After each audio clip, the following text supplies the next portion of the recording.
precisa no amor e no trabalho. Quem disse isso foi Freud. E a questão é que entre o amor e o trabalho, o homem nem sempre dá preferência ao primeiro. Vivemos a maior parte do nosso tempo trabalhando. Nós somos o que trabalhamos. Para Karl Marx, o que o homem produz é o que ele é. Quando alguém nos pergunta o que somos, dizemos nosso ofício. Ninguém responde, sou piracicabano, sou mãe, sou judeu. Somos engenheiros, encanadores, designers, donos de casa, empresárias, psicólogos. A psicologia das organizações e do trabalho, como nós chamamos hoje, ela é uma área de fronteira. É uma fronteira entre o homem, a pessoa humana, não é? O trabalho e a sociedade. E depois de um bom tempo de pesquisas e gravações, o que temos nas mãos é essa história narrada por alguns de seus principais personagens. São profissionais, na grande maioria psicólogos, é claro, que ajudaram a escrevê-la, seja dentro das empresas, em serviços públicos ou dentro da academia. A psicologia estuda a consciência humana, o comportamento, a subjetividade humana, tudo isso, e neste caso da psicologia das organizações ou do trabalho, esse estudo e esse objeto são afetados por tudo o que acontece nessas três fronteiras, digamos assim, não é? E nesse sentido, nos últimos anos, a sociedade mudou muito e o trabalho mudou em correlação com a sociedade e a subjetividade humana mudou muito. O trabalho muda, a sociedade muda, o homem muda junto com seus sonhos, suas ambições. E, de alguma maneira, a psicologia do trabalho sempre esteve atenta a essas mudanças. Psicologia do trabalho era psicotécnica, no primeiro momento. Depois virou psicologia industrial, porque era uma coisa que se aplicava na seleção de operários e de trabalhadores para a indústria. Então, psicologia industrial. Mais tarde eles viram, não é industrial, é de organizações. Então, portanto, tem que ser uma psicologia organizacional. É como se fosse um grande avanço. Talvez fosse, né? O nome às vezes puxa vamos dizer, a revisão da missão de uma determinada disciplina. Né? A origem da psicologia do trabalho remete à cidade italiana de Modena, no ano de 1889, quando Luigi Patrizzi montou um laboratório de estudos da fadiga. Mas foi pelo uso dos testes de inteligência que a psicologia entrou de vez no mundo do trabalho. O uso de testes para a seleção de pessoal surgiu no exército americano durante a Primeira Grande Guerra. Em 1917, o psicólogo Robert Irks, da Universidade de Harvard, foi contratado pelo exército americano para fazer um grande teste de inteligência com os alistados. Mas Irks foi além e propôs que os testes também identificassem as aptidões de cada soldado e oficial. Era a procura do homem certo para o lugar certo, um preceito caro ao mundo do trabalho, mais especificamente ao taylorismo. Foi formada uma comissão que desenvolveu um grupo de testes chamado Army Alpha Test, que tinha várias formas. O Brasil importou isto dos Estados Unidos e adaptou esses testes aqui. Então, os primeiros testes aplicados no Brasil vieram dos Estados Unidos. Depois veio o DAT, o Differential Aptitude Test, que também foi adaptado para o Brasil. Houve a grande descoberta da psicotécnica, né? Isso é, a invenção dos testes psicológicos, tentando entender a pessoa e de uma forma, dentro da cientificismo da época, né? Que tinha que ser, a psicologia tinha que ser quase uma ciência pura, né? Então tinha que ter uma tecnologia também que sustentasse essa posição de ciência. Os testes chegaram com força poucos anos depois ao Brasil. Na década de 20 do século passado, o psicólogo francês Léon Voltaire, um dos pioneiros da psicotécnica, visitou o país. Pouco depois, outro francês, Henri Pierron, aportou para uma série de palestras. e para ministrar um curso sobre testes psicológicos na Escola Normal de São Paulo, que na época contava com um laboratório de pedagogia experimental, dirigido pelo psicólogo italiano Ugo Pizzoli. Em 1924, os testes começaram a ser aplicados no Liceu de Artes e Ofício de São Paulo. A chamada psicotécnica, aos poucos se tornou um dos grandes ramos de atuação para o psicólogo. E até hoje é assim. Em 1948, Leon Walter voltou ao Brasil para lecionar no Departamento de Pedagogia e Orientação Profissional do SENAC do Rio de Janeiro. Trouxe consigo um jovem assistente, Pierre Weil, que acabou se tornando um dos principais nomes da psicologia no país. Além de trabalhar pelo reconhecimento da profissão de psicólogo, Weil realizou um trabalho pioneiro no Banco da Lavoura de Minas Gerais. Comandou também a criação do primeiro teste genuinamente brasileiro.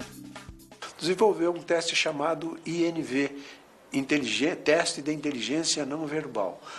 Esse teste era bem adaptado à cultura brasileira, porque o principal uso de testes era feito na área de seleção de pessoal. Então, selecionava-se maquinistas, selecionava-se motoristas, motorneiros, operadores de máquinas e coisas desse gênero.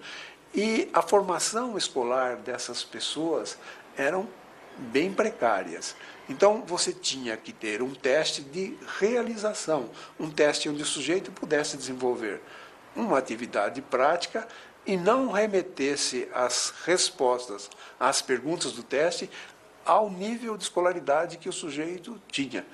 Então, esse teste, os testes prediletos, inicialmente fundamentados, inicialmente formados, eram testes não verbais. Hoje, o psicólogo é uma profissão reconhecida. Então, não é qualquer pessoa que pode comprar um teste psicológico. Um teste psicológico hoje só pode ser vendido quando o comprador nos apresenta a sua carteira de filiação ao Conselho Regional de Psicologia.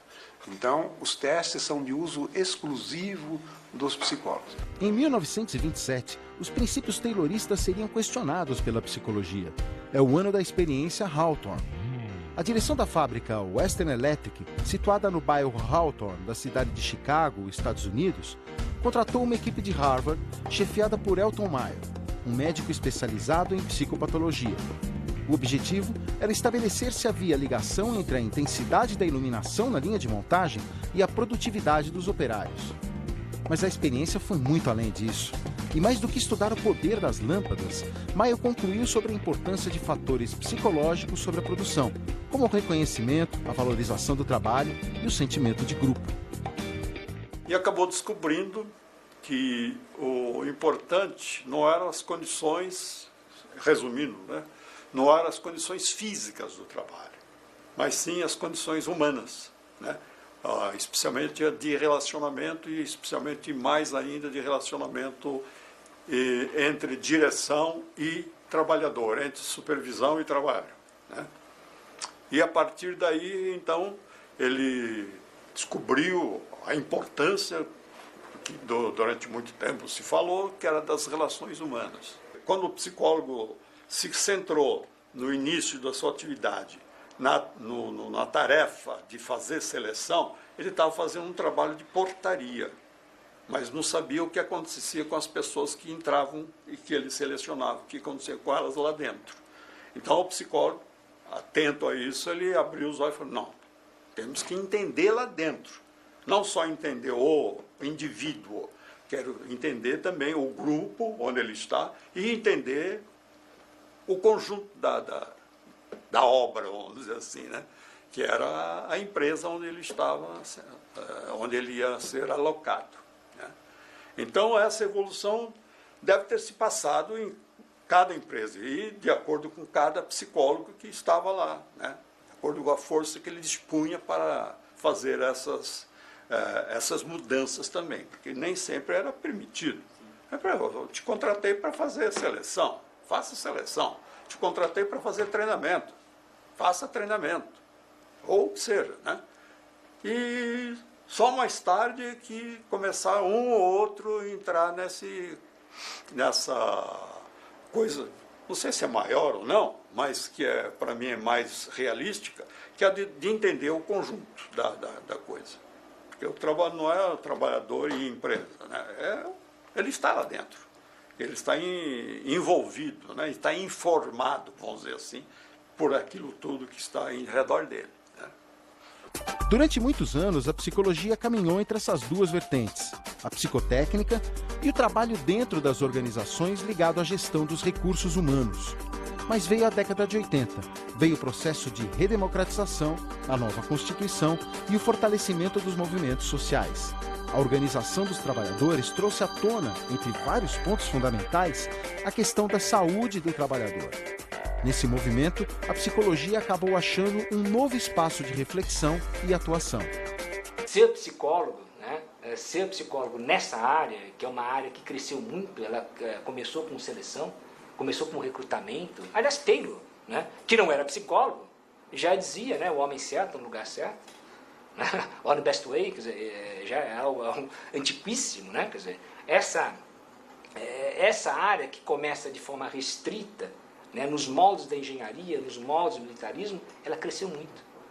Né? E hoje ela caminha de uma forma muito rápida e há trabalhos muito interessantes, mais específicos na área de saúde do trabalhador, por exemplo. A gente pode delimitar, digamos, ao começo da década de 80 como sendo o momento no qual se configura, né, aquilo que veio a ser a política de saúde do trabalhador no Brasil, uma política muito articulada com o movimento social. Né? Então, não é à toa que é nessa época, justamente no processo de abertura política, que se dá a conformação desta proposição, né, em que era possível um diálogo muito estreito entre movimentos sociais e Estado, né, que era o momento da abertura. Né? E as questões de saúde do trabalhador eram questões que vieram a ser identificadas como algo que deveria fazer parte da agenda desses movimentos, movimento sindical. Acho que qualquer lugar do mundo tem certos espaços que começam a se abrir para um trabalho mais progressista, mais de vanguarda. Então, você poderia pegar Estados Unidos e fazer uma determinada pergunta. De que estava a vanguarda na área de psicologia organizacional, psicologia do trabalho. Vai para a França, vai para a Itália, etc. No Brasil, dado que havia esta herança, vamos chamá-la, de uma psicologia do trabalho bastante ortodoxo, mensuração, testes, recrutamento, seleção, etc., não seria por lá que a turbulência iria começar. Começou na área de saúde do trabalhador. Estou muito convicto sobre isso. Porque você teve o início dos pré-SUS, não mais, essa mobilização e os mais tarde os centros de saúde dos trabalhadores, e tinha uma medicina mais coletiva, tinha psicólogos da área clínica dissatisfeitos com a área clínica e querendo discutir questões de trabalho. Isso fez com que se tinha uma pequena massa crítica para começar a mexer. De repente, a grande questão é como é que a gente consegue abordar a saúde do trabalhador de uma maneira mais útil, mais concreto, falar sobre condições de trabalho, etc. Se alguém fosse dizer, na Inglaterra, como que está a saúde do trabalhador? Provavelmente, naquela época, a gente teria dito, é muito ortodoxo. No Brasil, não, ela virou uma explosão. Eu estava vendo reuniões, quando a gente olha um pouco o currículo, pensando, não em termos de que eu tenho escrito, mas onde que eu fui, que eventos que eu participei, foi chamado a participar. Se vê neste período 82, 83 até 88, foi muita coisa na área de saúde do trabalhador. Foi a escola que formou esta nova geração de psicólogos sociais. Não só para a psicologia, mas para a psicologia também, né? Esta área da saúde do trabalhador ela é bastante importante no sentido de, digamos assim, focalizar a questão, as condições de trabalho por referência à saúde. Né? A psicologia na área do trabalho, ela tem uma tradição bastante forte que se configura a partir de demandas gerenciais, de gestão de recursos humanos, né, que continua sendo de fato, né, um espaço importante de atuação e um mercado de trabalho para o psicólogo, né? Mas além deste, digamos, deste foco, você tem outros focos que eu acho que se abriram mais recentemente, né? E se abriram justamente porque existem demandas que vêm da sociedade, né? E se aí a academia, os profissionais que trabalham nos serviços, né? E hoje em muitas ONGs se colocam como permeáveis a esse tipo de demanda, você começa a abrir outros campos de atuação. A Cláudia trabalha dentro de uma das maiores centrais sindicais do planeta. Os conflitos que ela presencia não são de indivíduos, mas de grandes coletivos de trabalhadores. As demandas mudaram com o tempo. Agora, junto aos acidentes de trabalho que causam algum dano físico, surgem as doenças da cabeça. Falar de problemas de ordem psicológica dentro de uma organização sindical deixou há muito pouco tempo de ser tabu. Então, se antes você tinha na pauta o risco de trabalho clássico, voltado mais para as questões que você vê, mede, quantifica, temperatura, iluminação, enfim, os riscos clássicos que você observa, que você a olho nu você vê ou você sente, né, e que você quantifica. Então, hoje, além desses riscos clássicos que a gente ainda continua aí combatendo, também passa a fazer parte aí da preocupação do movimento sindical de um ponto de vista mais geral, a questão aí da pressão do trabalho, a questão aí do estresse. Agora é interessante porque o que ganhou força, na verdade, no movimento sindical é o debate sobre assédio moral. Então, eu acho que o grande mérito, eu posso estar fazendo uma grande distorção aí do conceito do assédio moral, porque o assédio moral, a leitura que eu faço, ele aborda um problema que sempre existiu, que é o sofrimento no trabalho. Então, é um conceito novo para um problema velho, né, para um problema que sempre existiu. Agora, o que eu achei interessante, porque quando você traz para o campo do assédio, você, de uma certa maneira, você politiza a demanda, né? Você politiza, você traz um outro elemento, o assédio, que por trás dele você pensa o assédio sempre do ponto de vista de uma assimetria de poder, né? Você pensa sempre o assédio do ponto de vista de um campo de forças. Então, ao trazer, né, esse conceito, vamos dizer assim, politizar o sofrimento, não sei se existe isso, se é correto dizer isso, do ponto de vista conceitual, o movimento sindical incorporou com mais facilidade essa dimensão do sofrimento pela via do assédio, né? Então, eu acho que o grande mérito desse novo conceito para o problema velho é essa questão do sofrimento do trabalho, ele ter ganhado mais visibilidade e musculatura, vamos dizer assim, no movimento sindical a partir do debate do assédio. Nós sabemos que você tem em certos setores, né, por exemplo, na área de aviação, que é uma coisa que eu pesquisei bastante, na área de aviação, você tem certas situações que requerem um acompanhamento, que é o cotidiano deles, requerem um acompanhamento constante por parte de um psicólogo, de uma equipe de psicólogos. Então, aquele psicólogo, ele pode o quê? Né? Ele pode vir a ser um elemento de apoio, de holding, né?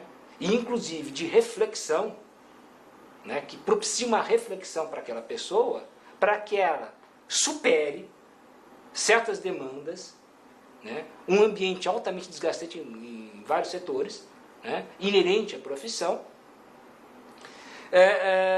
que ele vem exercer. Então você pode ter certas situações onde o psicólogo, ele não é um manipulador, ele não está manipulando ninguém, ele não simplesmente não é um sujeito que vai aparar as arestas, o conflito capital-trabalho continua existindo, mas ele acaba sendo um elemento de apoio, inclusive psicológico, daquele trabalhador. Nesse sentido, ele pode ajudar até essa categoria profissional a reivindicar melhor, de uma forma mais amadurecida, o quê? As condições melhores de trabalho. Ele pode ajudar aquela pessoa a não se desestruturar, porque as pressões são muitas. Então ele pode fazer um trabalho que, ao mesmo tempo, é técnico, ao mesmo tempo ele é técnico e ele é político. E a organização muitas vezes sabe disso. Eu chegava em casa, não conseguia dormir direito, estava nervoso. A depressão. Pressão, que é muito grande, né? O início de síndrome do pânico. Crescer, né? em cima, né, das pessoas. Política autoritária, né? Assédio moral. Muitos não estão preparados, não tiveram nenhum tipo de informação para isso, né? Doente, né? Obrigação de estabelecer uma meta. Dando advertência. Você vai ser demitido, você não está cumprindo. A pressão vem em cima deles e eles vêm em cima de nós, né? Ameaçando para mandar embora. Você não é o cara. Eu sou Eliana Aparecida da Silva Pintor. Sou psicóloga aqui no Centro de Referência de Saúde do Trabalhador de Diadema. O Centro de Referência, ele é uma política federal, né? Ele vem a partir até da Constituição, que aqui no município foi assumida a partir de 95. Os trabalhadores chegam aqui encaminhados por sindicatos, pela rede de saúde pública, por outros trabalhadores, inclusive a nossa maior demanda é por outros trabalhadores mesmo. Quem é atendido recomenda, né? E eles vêm buscando identificar a sua doença com o trabalho. É uma equipe de médico, assistente social, fonoaudióloga, engenheiro do trabalho, técnico de segurança, enfermeira, voltado para a questão da doença ocupacional. Então, acho que o medo mais primitivo que a gente tem é o medo de cair para sempre. E quando o trabalhador chega aqui, geralmente ele está um pouco nessa condição, né? Ele se sente totalmente desamparado. Ele não sabe por onde ele vai começar. Ele está desvalido, né? O que ele tem é a força de trabalho e ele já não tem mais a força de trabalho, vamos dizer assim, né? O atendimento psicológico, ele traz uma forma de que você possa lidar não só com os seus problemas no trabalho, como também os pessoais. Ele vai buscar aonde esses dois pontos eles convergem para que está ocorrendo aquele problema com o funcionário, com o trabalhador. O que você tem, que você está trazendo da sua vida pessoal e o que você está trazendo de violência organizacional. Aqui tem um grupo que se chama grupo de acolhimento. A pessoa chega na recepção, coloca o que ela está querendo aqui do nosso serviço e quando a gente percebe então que é uma possibilidade de ser uma doença do trabalho, insere num grupo que é um grupo de chegada, né? Um grupo que a gente acolhe o trabalhador, que é feito pela assistente social, por um médico, por uma auxiliar administrativa e que eles tentam então compreender o que está trazendo as pessoas ali, fazer a ligação dessa doença com o trabalho. Então, vamos fazer o seguinte, um vai se apresentar para o outro. Falar o nome, onde trabalha. Bom, você é casado, a gente está falando aqui de uma doença invisível. Se vocês entram ali, eu não falo para vocês que é um grupo de doentes, talvez vocês não soubessem que alguém ali está doente. Então, eles enfrentam essa batalha junto ao INSS, junto à família, junto aos familiares. Mas como você está doente? Eu não estou vendo nada, né? Tem gente jovem, tem gente de todas as idades, vocês estão vendo ali. Então, chegar no grupo e alguém reconhecer o seu sofrimento, entender o que você está falando e fazer coro com o que você diz, já provoca um efeito terapêutico. Então, talvez a nossa função aqui é facilitar isso, não é o que a gente vai dar para eles, é o que eles vão dar entre si. A partir dos anos 90, houve uma reacomodação do mundo do trabalho. Os processos de automação e digitalização se aceleraram. O dinheiro já não era tão farto, concorrência virou a palavra-chave. Mas as empresas não abriram mão do volume de seus lucros. A opção foi enxugar as estruturas. Em português mais claro, desempregar. E se o trabalho pode causar sofrimento, a falta dele desestrutura a vida do trabalhador. Se a situação em 79, 80, 81 era complicada na maneira espaço industrial, ela tinha pelo menos algumas luzes no final do túnel, porque você tinha a consolidação do novo sindicalismo brasileiro começando, a possibilidade, a necessidade de discutir treinamento e desenvolvimento, alguns destes tópicos. Até Volkswagen tinha esquema de participação interna em Volkswagen. Aqui na IASP, que eu estava na PUC, aqui na IASP a gente estava conseguindo introduzir questões de gestão participativa, novas formas de organização de trabalho nas agendas das empresas. Então, se tem este senso de que, será que isso vai dar? Será que a gente vai conseguir acompanhar a modernização do modelo empresarial brasileiro de uma maneira mais humana? Então, tinha em volta de São Paulo experiências em algumas das companhias basicamente internacionais, com tradição europeia de fazer isso, até experiências com novas formas de organização de trabalho, trabalho em grupo, etc. Estava ampliando, era bem interessante de discussão. Aí o que veio? Veio isso acontecendo quando você tinha também inflação e tudo.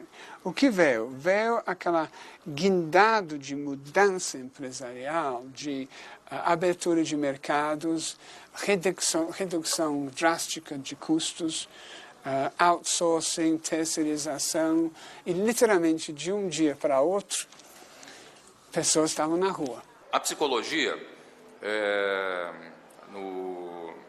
no último período, principalmente no período da maior crise do desemprego, ela foi aprendendo a trabalhar com este fenômeno. Tá? Até então, a psicologia trabalhava muito com o trabalhador empregado. Tá? Nisso ela tem uma longa trajetória, que é bem conhecida, enfim. Com o fenômeno do desemprego, ela começou a perceber que havia um sofrimento produzido num fenômeno social, tá? Que ela deveria conhecer e intervir. Nessa época, eu trabalhei num programa da Confederação Nacional dos Metalúrgicos, que tinha exatamente buscar reemprego, qualificação de metalúrgicos, e os coordenadores dos núcleos onde isso acontecia eram metalúrgicos desempregados. Então, eles conheciam as pessoas e iam lá bater na porta da pessoa e falar: olha, existe uma possibilidade, vamos lá participar desse curso e tal, que ele está fazendo requalificação e recolocação. Tá? Em alguns casos, tirava a pessoa da cama.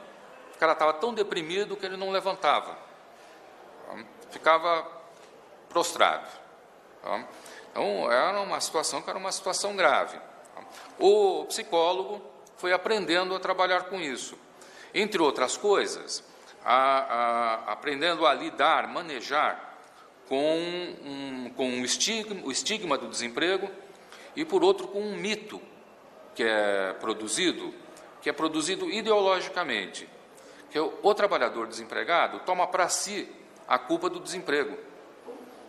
Ele foi desempregado porque a empresa diminuiu a produção, ele foi desempregado por conta, enfim, de uma crise econômica, falando de uma forma geral. Quando ele sai, é ele que está saindo. Ele diz: me mandaram embora e não mandaram o meu vizinho, tá? Porque eu não sou tão competente com ele, porque alguma falha eu cometi. Tá? Eu fui escolhido por conta disso, que revela um campo ideológico produzido dentro da própria empresa. Tá? A maneira como você administra as pessoas dentro da empresa, tá? Fazendo um tipo de exigência toda centrada na produtividade. Quem produz mais é melhor. Tá? Então, se eu sair, é porque eu não sou bom o suficiente para ficar ali. Enquanto Estado, empresas e o ascendente terceiro setor buscavam, se não uma solução, um paliativo para o desemprego, vários grupos de trabalhadores sem emprego acharam outra saída: a economia solidária. A economia solidária é a economia de gente relativamente pobre, não precisa ser, também tem gente de classe média, etc., mas o foco maior é a luta contra a pobreza, é dar às pessoas, vamos dizer, marginalizadas, desempregadas, empobrecidas, uma oportunidade de sair dessa situação pelo seu esforço próprio, em associação com outros. Então, a essência da economia solidária é a associação, que implica em ajuda mútua na sociedade. Uma economia que não seja destrutiva do outro, né? E o que é a economia solidária? É uma economia não capitalista, né? A ideia é uma economia socialista mesmo, né? Onde os trabalhadores sejam donos dos seus meios de produção, em que os ganhos sejam divididos equitativamente, né? e que ela seja democrática, igualitária e promova mesmo o que a gente chama de autogestão. Quer dizer, a autogestão significa que os trabalhadores são capazes de gerir os seus próprios negócios. Não é simplesmente economia solidária, que as pessoas dizem, não é economia popular e solidária, que a gente tem que entender muito mais como que a economia do dia a dia acontece e como apoiá-la. Porque é muito claro, não? É tão claro quanto assim, de que o tipo de ideia de desenvolvimento e geração de renda da década de 50, fábricas de aço, carvão, energia, montadores, automóvel, etc., que vai absorver a mão de obra brasileira, forget it, esquece, não fez nada disso. Né?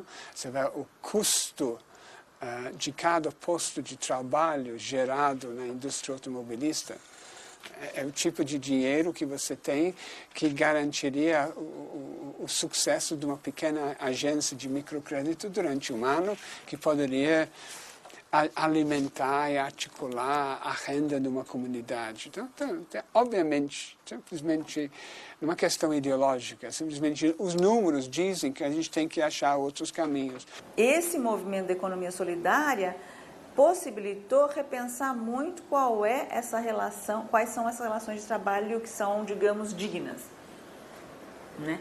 Porque você passa de uma leitura no sentido de reivindicar que as melhorias de condição de trabalho se deem para quem é assalariado, né? Para um movimento em que você fala, olha, na verdade são os trabalhadores que têm que controlar o trabalho deles e eles que têm que gerir, que muda radicalmente, né? Então eu acho que essas mudanças no trabalho, elas são mudanças que vão se dar tanto por um fortalecimento do movimento social, como por uma mudança em termos da própria conformação do mercado de trabalho. O psicólogo trabalha com os grupos, uma reconstruindo essa história, porque quando você coloca um trabalhador frente ao outro e todos contando a mesma história, eles começam a se dar conta de que o problema não é pessoal. Então, com isso, você vai debelando este mito, vai reconstruindo uma avaliação, a imagem do que é a relação de emprego e desemprego, vai entendendo a conjuntura, tá? E aí ajuda a prepará-lo para enfrentar uma nova circunstância. Se não tem emprego, a geração de renda pode ser uma saída, tá? E o psicólogo entende muito da dinâmica de grupo, tá? Entende muito desta, é capaz para fazer a análise, tá? E para entender ali este jogo, que é um jogo das emoções, tá? Como, porque, claro, o cara está pondo a vida dele ali em jogo, né? E isso afeta ele de alguma maneira. E o psicólogo é um especialista nisso. Tá? Ele sabe como manejar essas situações, tá? Levando a pessoa a construir um repertório para enfrentar a situação de crise. Essas questões que você coloca, quantos psicólogos vão efetivamente para a questão de geração de renda? Ainda estamos com números pequenos. Chega lá. Todos esses trabalhos surgidos a partir dos anos 80, com o conceito de saúde do trabalhador, não fizeram com que a psicologia dentro das organizações parasse no tempo. Numa época de competitividade exacerbada, o psicólogo conseguiu ampliar sua ação dentro das empresas. Uma posição delicada e estratégica, capaz de influenciar em decisões ou enfrentar o fogo cruzado entre direção e trabalhadores. Um dos temas possíveis de trabalho que o psicólogo tem é o que se chama hoje em dia de gestão de conflitos nas empresas, nas organizações.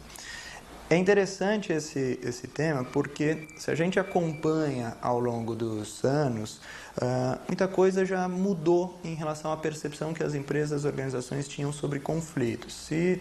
Eu talvez desenharia isso em 3 estágios diferentes.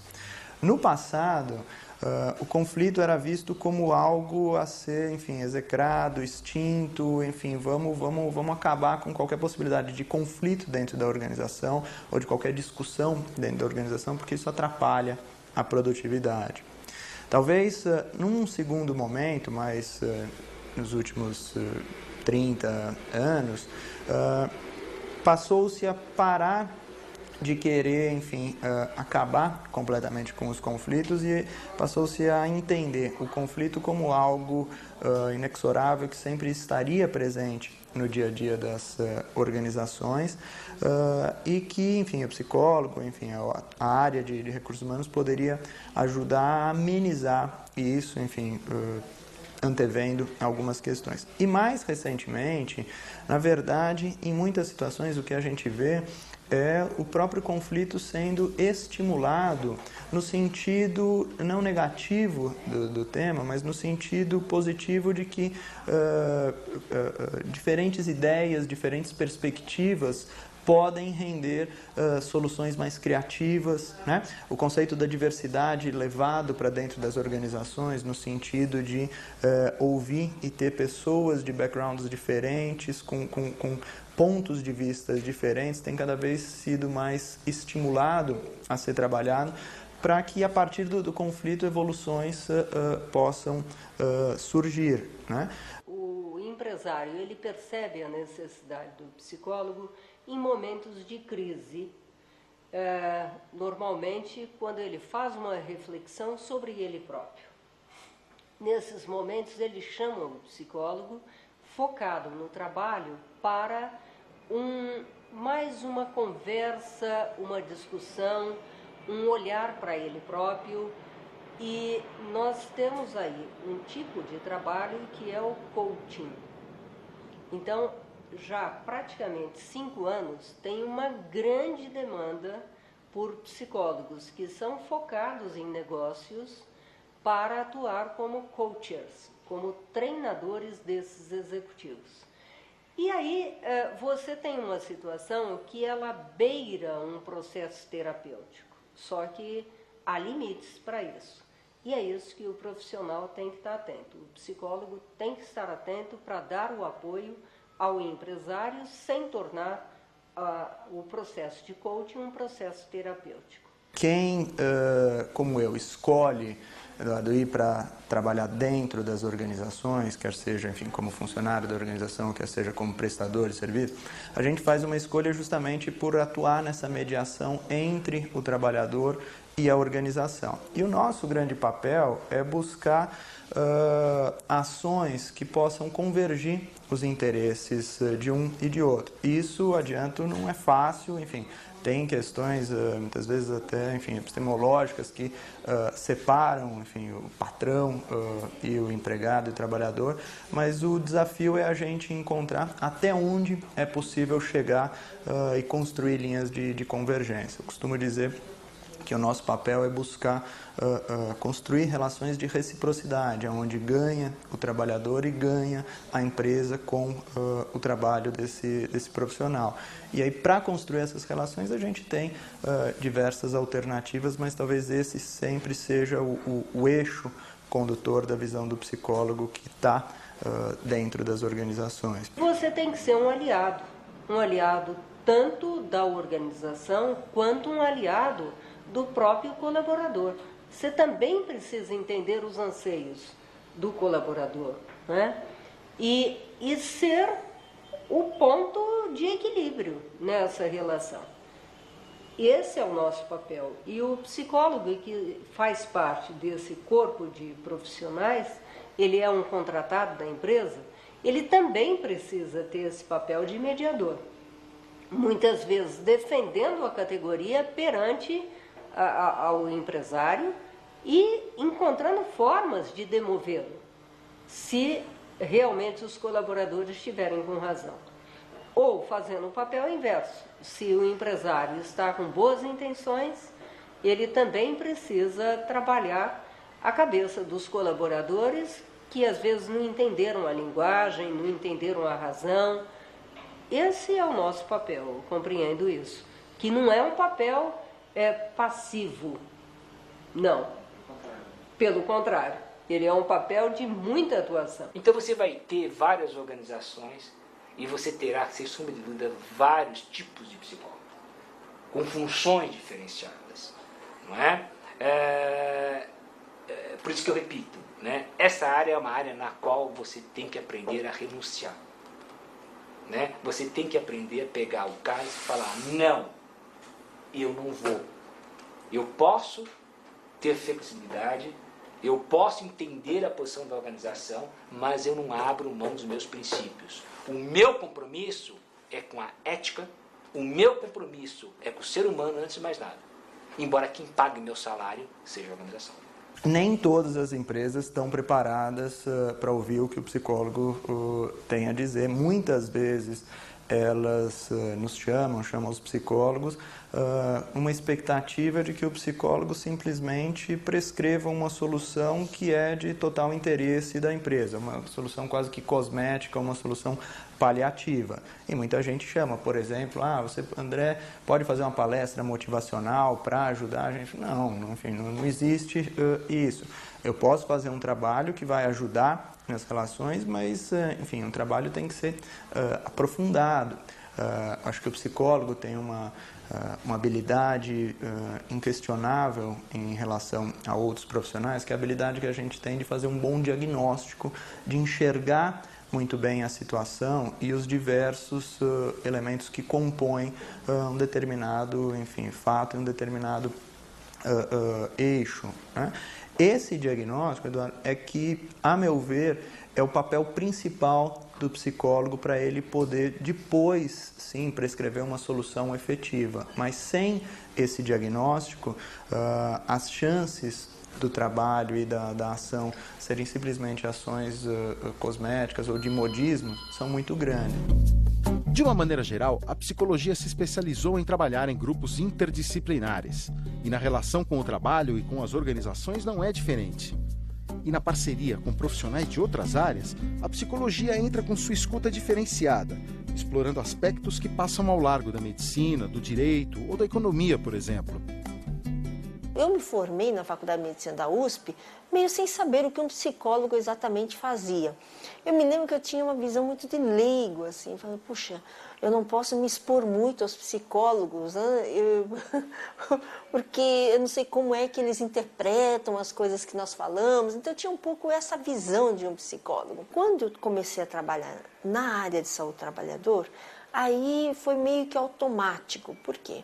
Porque nós víamos o sofrimento do trabalhador, não era aquele sofrimento físico, quer dizer, logo se percebia que o problema de um acidentado de trabalho, quer dizer, o pós-acidente, o trabalhador tinha um sofrimento muito grande no pós-acidente. Essa foi a primeira percepção. Então eu falei, puxa, precisa de um psicólogo aqui também para entender o que esse trabalhador pensa, o que ele necessita. Então, numa visão muito assistencial também. Depois, eu acho que eu evolui um pouquinho mais. Eu comecei a ver que o psicólogo é importante porque ele tem um olhar treinado para detectar algumas coisas que nós não conseguimos detectar nas conversas com os trabalhadores, nas inspeções das empresas, na análise de condições de trabalho. Temos participado conjuntamente, né, de pesquisas, por exemplo, as minhas próprias pesquisas, eu as desenvolvi de um modo geral, interdisciplinarmente, com colaboração de psicólogo e de sociólogo. Então, são 3 figuras assim que eu acho essenciais, né, tanto para a pesquisa, como para passar formação, como para atuar dentro das empresas. A ergonomia tem um lado importante, tem uma força bastante grande, que é mostrar, a partir da análise da atividade, a partir do engajamento do próprio profissional, junto com um grupo de trabalhadores ou de atores sociais numa empresa, numa situação de produção, o que é que as pessoas de fato fazem? E no fazer existe o se dar, né? Eu me coloco enquanto sujeito para cumprir determinados objetivos que, no mais das vezes, são externos a mim, né? São definidos por outros. E ergonomia, assim, acho que não é bastante conhecido, mas assim, existe uma visão muito restritiva da ergonomia que deixa a ergonomia mais no aspecto físico e muitas vezes na postura. Então tem a brincadeira que a gente faz com os alunos, fala assim, ergonomia não é cadeirologia, não é posturologia, né? Porque fica uma coisa assim, fala, não, pega assim, então. Tudo bem, claro, faz parte, porque eu trabalho com o meu corpo, e meu corpo é fundamental. E o outro pilar muito importante da ergonomia moderna é a psicologia, mas a psicologia cognitiva, né? Onde a ergonomia foi, vamos dizer assim, encontrar soluções, respostas e também questionar a partir do que se encontra no mundo do trabalho. Então não dá para falar até aqui vai a medicina, porque hoje eu já também me sinto contaminada, digamos, por esse olhar também, né? Mas eu acho que a nossa formação é uma formação muito objetiva, no seguinte sentido. Quando nós conversamos com o paciente, nós sempre procuramos explorar o máximo os sintomas físicos que ele tem. O sentimento que ele tem em relação a qualquer sintoma, a qualquer doença, realmente não entra ou não entrava na nossa análise, na nossa anamnese clínica. E nós sempre procuramos encaixar os sintomas. Então, nós encaixamos para fazer as nossas hipóteses diagnósticas.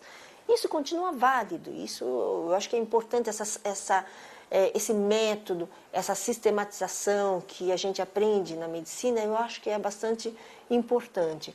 No entanto, ela tem que ser complementada pelo olhar do subjetivo, quer dizer, como é que aquele trabalhador sente aquele problema. Todo mundo quer que a psicologia ajude a fazer o que for necessário para o indivíduo se transformar em competente, né?